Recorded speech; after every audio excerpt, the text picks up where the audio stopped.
The federal government is considering demolishing the Century and Consumers buildings, two historic skyscrapers in Chicago's Loop.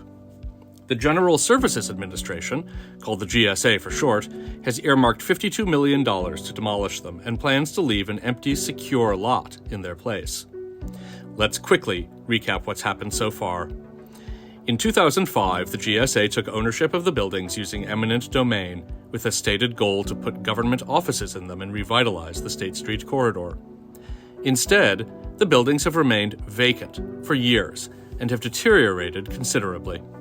In 2017, the GSA finally entertained private sector proposals for redevelopment, but after rejecting a serious bid, the GSA never considered any more. After remaining vacant for 2 decades, both buildings are earmarked for demolition due to security concerns for the neighboring federal courthouse.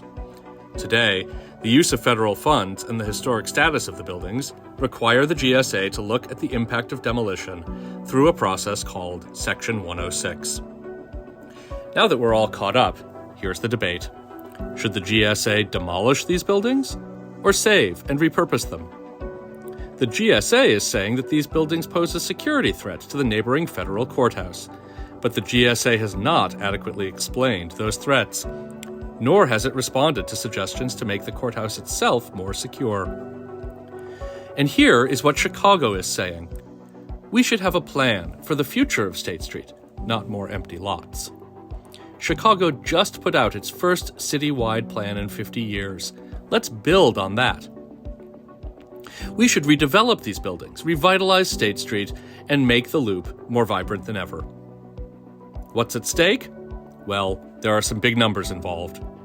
Illinois lawmakers have already secured $52 million in taxpayer funds reserved specifically for demolition. That's the same amount as Chicago's entire Neighborhood Opportunity Fund, a revitalization program funded by Downtown Developments. The GSA put out a report that says it would be too expensive to renovate.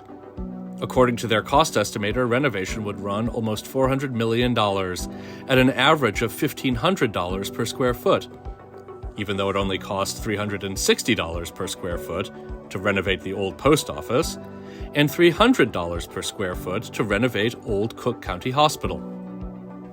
Now, let's take a look at the environmental impact. Renovating these buildings would save 12,500 tons of embodied carbon.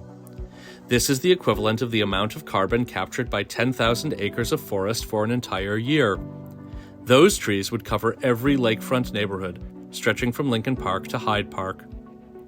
Think about how valuable 2 recently renovated, carbon-neutral buildings would be as housing for students, professionals, or others working in the Loop.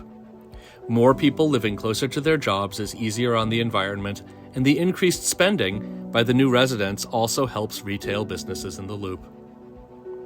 Now that you know the facts, here's what the Chicago Architecture Center proposes we do.